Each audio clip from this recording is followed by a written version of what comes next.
Halo guys, ketemu lagi di channel Mika Iskia. Kali ini bulan Mei, aku pengen kayak bikin video itu buat apa tentang yang komentari di videoku terakhir itu yang tentang forex. Kenapa susah untuk konsisten profit di forex market ya?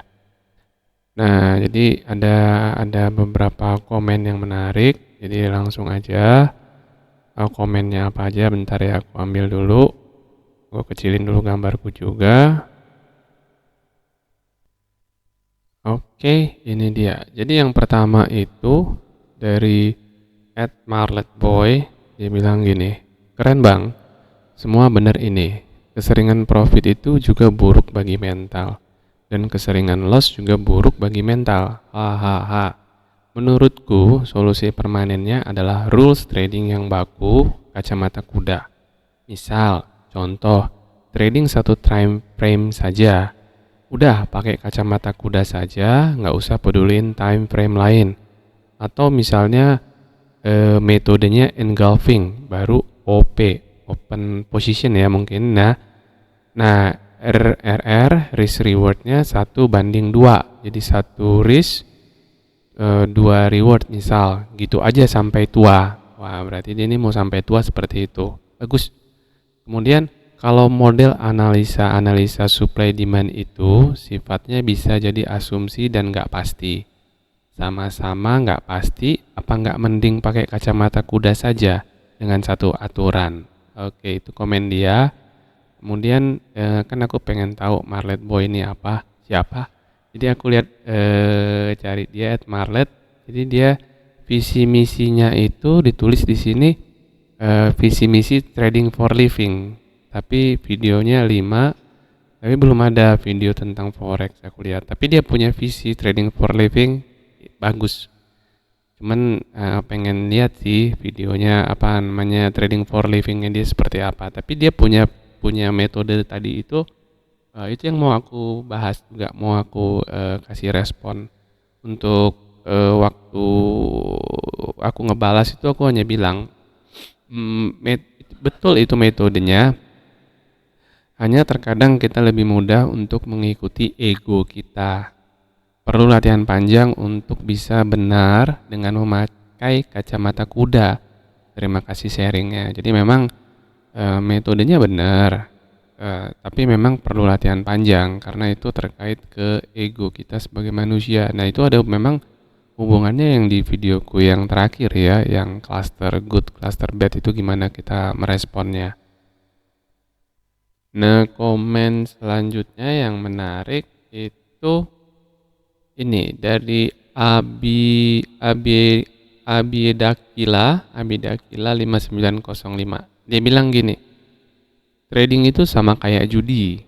Yang membedakannya berapa kamu ambil profitnya. Kalau kamu ambil 1:1, ya susah majunya tradingmu, malah mundur. Tapi kali 1:10 bisa nambah saldomu. Loss 1 kalau profit 10. Nah, itu dia. Jadi dia tadi statementnya trading itu kayak judi. Kemudian ya aku balas, kan aku bilang gini, beda pak, trading bukan judi. Trading lebih banyak ke pelajaran statistik atau yang menyangkut statistika dan probabilitas. Seperti itu. Dan risk reward itu bukan sekedar perbandingan satu rugi untung 10. Kalau menurut aku ya, karena aku pakai price action, nanti sedikit aku jelasin. Karena besaran nilai risknya itu selalu berbeda. Nah, itu dia. Untuk setiap entry yang disebabkan dari market cycle tersebut. Nah, kalau dipukul rata, ukuran risknya kurang efektif hasilnya. Bisa memang dipukul rata, tapi kurang efektif. Ditakutkan akan lebih sering muncul bad cluster. Terima kasih sudah sharing. Nah, kalau lebih sering muncul bad cluster, ya itu efeknya kita akan ganti-ganti strategi lagi. Kemudian ini dia komen lagi, dia dulu komen. Nah, terima kasih sudah komen buat Abik Dakila 5905. Yang kedua dia bilang gini, bapak sendiri aja masih loss untuk numbuhin rambut. Kapan profitnya pak? Nah, dia ada icon ketawa. Cuman saya langsung aku balas, kalau loss ya pasti ada. Loss pasti ada ya. Hanya trading ini jangka waktunya panjang untuk bisa lihat hasilnya. Nah, iya, jadi jangka waktu panjang itu kayak big number lah. Kita mau lihat probabilitasnya dari koin itu kita harus bikin banyak sampel. Nah, tadinya profitnya pengen dibelikan rambut palsu biar nggak botak, tapi nggak jadi. Terus dibalas lagi sama dia. Kalau rambut bapak sudah tumbuh panjang, berarti sudah profit konsisten. Oke, terima kasih untuk komennya. Nanti dia aku panjangin rambut. Tapi kalau panjangin rambut eh, nggak enak banget ya, panas ya di Jakarta panas. Kalau rambut panjang itu aku nggak suka, apalagi kalau lagi mikir, aduh nggak enak deh. Seperti itu. Jadi aku mau balik yang ke awal. Ke awal itu ini dia keren bang. Jadi di sini aku ada pengen ngambil. Nanti aku coba tulis dulu ya. Tapi aku mau ngambil eh, kata-kata kuncinya aja. Oke, pertama dia trading di kacamata kuda. Terus dia satu time frame. Terus contohnya dia engulfing. Kemudian ada risk reward 1,1:2 gitu aja sampai 2. Nah, sama juga tuh komennya dengan si Abi Dakila itu. Dia menyangkut dengan risk rewardnya tadi 1:1. Nah, si Abi Dakila ini bilang lebih bagus 1:10. Oke, nanti aku jadi yang mau aku bahas sedikit itu tadi ya, tentang rulesnya dia. Oke, jadi aku pause dulu, aku tulis di di wordnya mungkin ya.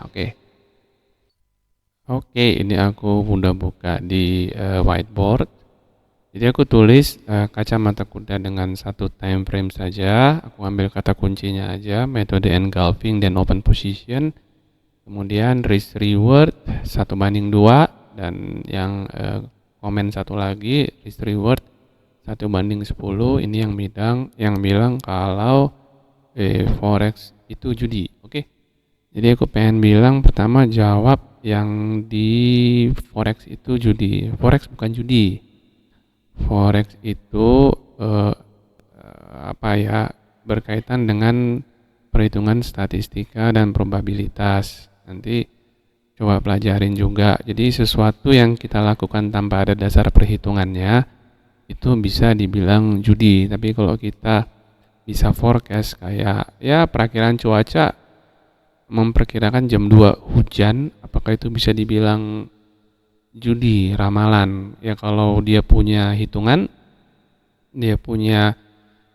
ke belakang, dia siklusnya ya itu aku nggak ngerti, mungkin dia perkirakan ada angin panas beda tekanan akan hujan jam 2, ya berarti itu bukan suatu yang tebak-tebakan karena dia punya dasar. Kalau masalah hasilnya itulah nanti yang menentukan probabilitasnya. Jadi kesamaan dari apa yang sudah terjadi sebelumnya, dia akan menghasilkan probabilitas berapa untuk prediksi berikutnya, seperti itu. Kemudian kembali ke komen Pak Marlet Boy. Nah, ini aku komentari dulu yang kedua ya. Kalau model analisa supply demand itu sifatnya bisa jadi asumsi dan nggak pasti, dan sama-sama nggak pasti, apa mending pakai kacamata kuda. Memang semua ini nggak ada sifatnya yang pasti ya. Di videoku pun yang sebelumnya yang tentang ini itu yang tentang kita menerima sesuatu memang ketidakpastian karena kita nggak tahu apa yang terjadi 1 detik kemudian, itu kita nggak tahu. Jadi kita memang harus bisa terima itu. Nah, kalau model analisa supply demand itu sifatnya bisa jadi asumsi. Aku cenderung setuju ya. Analisa supply demand itu sifatnya asumsi. Lebih cenderung karena kalau di price action sendiri memang ada, di price action sendiri itu coba aku gambar ya bentar. Nah, yang tadi itu bersifat asumsi ya. Gimana sih? Coba ntar. model analisa supply demand sifatnya bisa jadi asumsi. Iya, semua metode itu memang sifatnya asumsi. Jadi supply demand itu memang sifatnya asumsi. Price action juga mengasumsikan. Contohnya ya kayak di sini ya. Kan kayak di sini kan kita emang harus mengasumsikan berdasarkan perhitungan kita ke belakang. Ya, jadi kalau supply demand, kalau di price action yang aku menggunakan metodenya Albrook untuk price action. Jadi basicnya itu ini dasar ya, dasar yang emang harus paham untuk membuat asumsi. Dasar yang harus kita pahami untuk membuat suatu asumsi itu di setiap bar, on every bar ya, di setiap bar ini ada yang namanya support dan resistance. Jadi bukan hanya collection of this bar create support resistance. Kenapa? Karena itu berkaitan dengan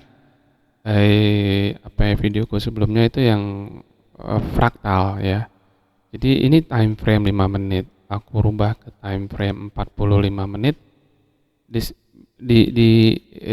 Ini akan menjadi tahanan atasnya dia. Ini tahanan bawahnya dia ya.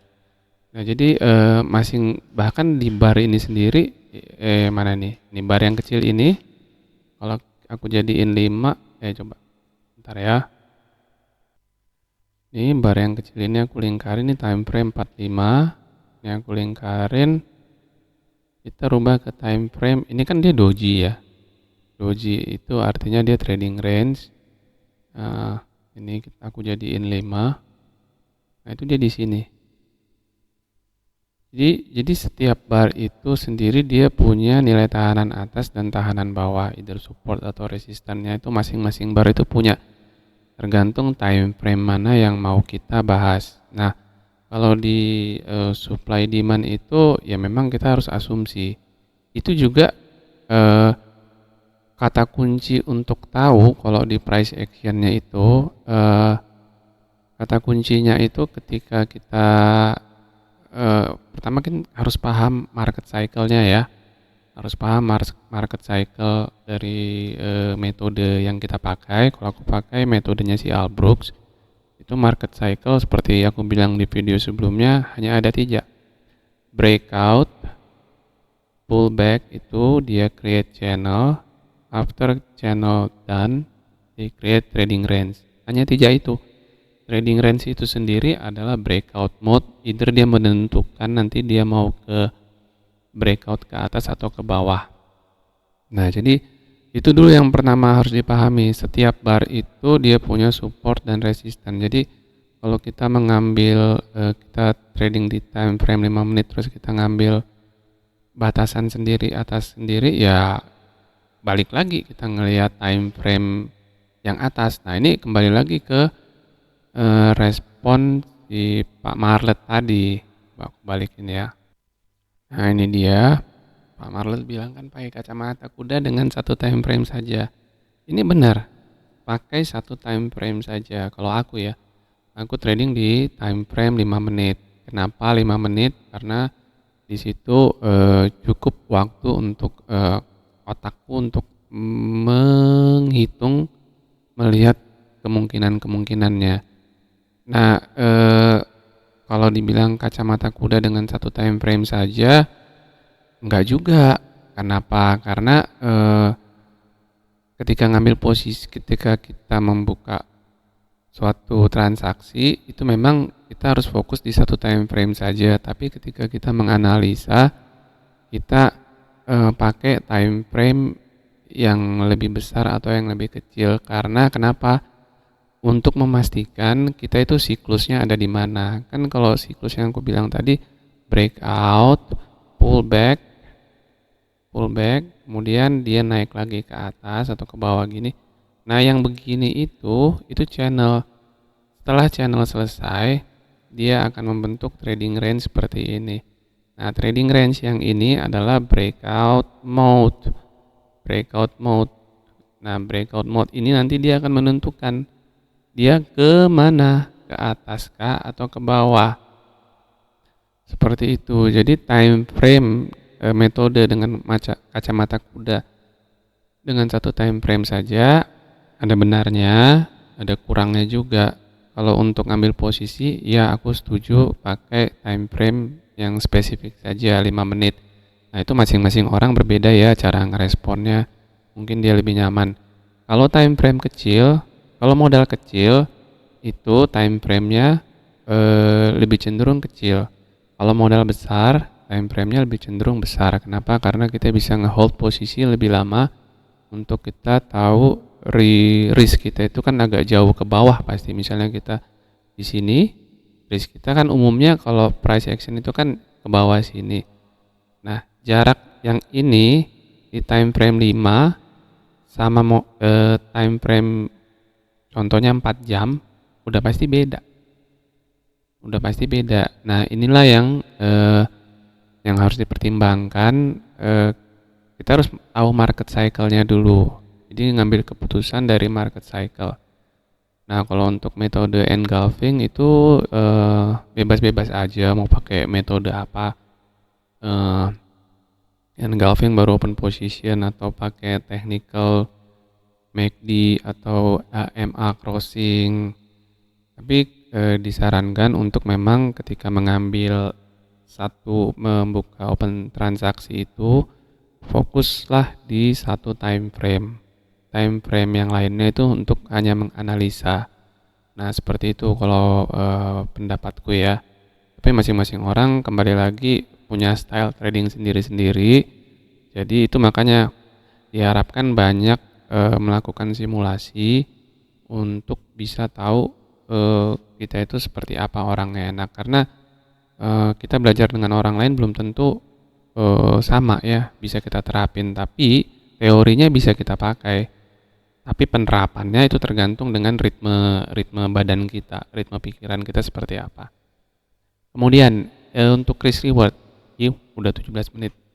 Untuk risk reward 1:2. Nah, ini aku pengen bilang nih 1:10. Untuk mengambil risk reward itu sebentar. Oke, untuk ngambil risk reward itu sebenarnya bukan nggak sembarangan ya kalau aku. Jadi ada kalau aku itu kan kemarin di videoku itu yang di video tentang fraktal itu ada angka magic number. Nah, magic numbernya itu aku jadi kalau di trading itu aku pakai indikator itu hanya moving average EMA 20, triple MA 110 sama ATR-nya yang standar 14. Nah, ATR inilah average true range, pasti udah pada tahu kan average true range itu apa. Jadi rata-rata pergerakan dalam kurun rentan waktu tertentu. Jadi kalau average true range-nya dia 14 di titik ini, 14 bar ke belakang dia punya range pergerakan dia itu 14 pip ya, 14 ya. Nah, itu average true range tadi itu aku combine dengan magical number yang aku dapat dari ya, karena masing-masing pair itu beda. Masing-masing pair itu beda.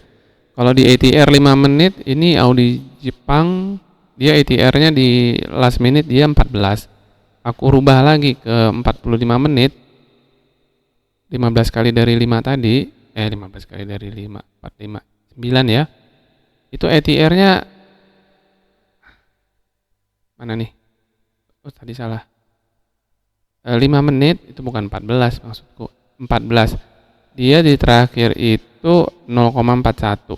Kalau di menit ke 45 atau 1 jam ATR-nya dia 196. Jadi true range-nya dia beda. Makanya tadi yang aku bilang kalau kita pasang stop loss, risk reward itu nggak sembarangan. Untuk time frame gede, true range kita, ATR kita itu gede. Jadi untuk butuh modal kuat ya. Nah, kenapa aku pilih 5? Tadi alasannya udah cukup buat aku untuk mikir 5 menit. Nah, kembali lagi ke time frame 5 menit, itu ITR 14 dia kan ini 41. Nah, 0,041 tik pergerakan ya. Nah, itu dia nilai itu aku lihat nilai itu, nilai ATR tadi aku lihat dari market cycle-nya lagi di mana, sama tarik garis yang magical number-nya tadi yang di fraktal itu. Nah, jadi nggak sembarang 1:2, 2 reward. Misalnya contohnya mana nih? Misalnya di sini. Di sini aku sell, ya aku sell di sini, terus aku kasih stop loss di sini. Terus aku dua kali jarak yang ini ke bawah, satu, terus dua lagi di sini. Berarti aku take profit di sini. Nggak gitu. Kalau aku nggak gitu caranya. Jadi memang ada nanti kayak nilainya dia itu aku kaliin, ya itulah seperti itu. Aku gunakan untuk mendapat risk rewardnya. Jadi bukan risk reward yang buat aku itu bukan risk reward hanya 1:2, 1:10. Itu buat yang ya umumnya taunya begitu ya. Jadi kalau aku nggak gitu, di price actionku nggak gitu. Nah, seperti itu. Jadi untuk ATR-nya sendiri itu untuk risk reward-nya aku pakai dari magical number, market cycle-nya di mana, probabilitasnya berapa, kemungkinan dia kena ke profit dulu, baru aku kasih nilai ATR-nya berapa, average true rate-nya dia berapa. Nah, jadi nggak sembarangan, oh ini kira-kira pasang di atas di sini, terus pasang di atasnya lagi. Ini kok screen-nya beda. Oh ini sebentar. Pakai yang ini aja deh. Tadi nggak bisa balik. Nah, jadi bukan sell di sini, terus kita pasang stop di sini, take profit di bawah sini. Karena kan kita nggak tahu seperti ini. Di belakang ini kita nggak tahu. Makanya pentingnya kita tahu market cycle itu seperti apa, kebiasaannya dia, kapan kita di area mana. Kalau kita lagi di channel ini, kita ada peluang seperti apa. Oke, jadi seperti ini videoku. Aku simpulin lagi. Kacamata untuk kuda dengan satu time frame saja bisa, tapi aku lebih menyarankan tetap melihat time frame yang lebih besar atau lebih kecil untuk tahu dari market cycle-nya dia. Kemudian metode engulfing, open posisi, kalau dia lagi engulfing aja itu bebas, tergantung kalian teknikalnya seperti apa. Untuk risk reward ini 1:2, 1:10, kalau aku tidak semudah itu untuk bisa ngambil 1:2, 1:10 ya.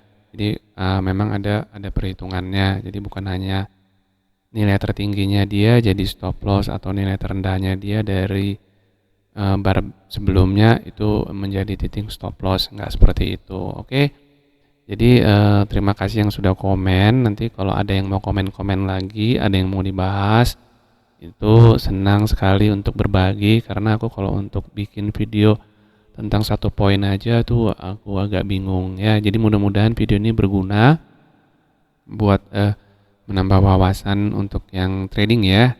Jadi seperti itu aja videoku. Mudah-mudahan menarik, boleh di-share buat yang trader-trader yang lagi belajar supaya tahu kita itu intinya tahu market cycle, tahu sifat dari forex-nya itu adalah bersifat fraktal dan tahu market cycle. Oke. Terima kasih sudah menonton. Don't forget to like aja. Kasih like, thumb up. Oke, terima kasih.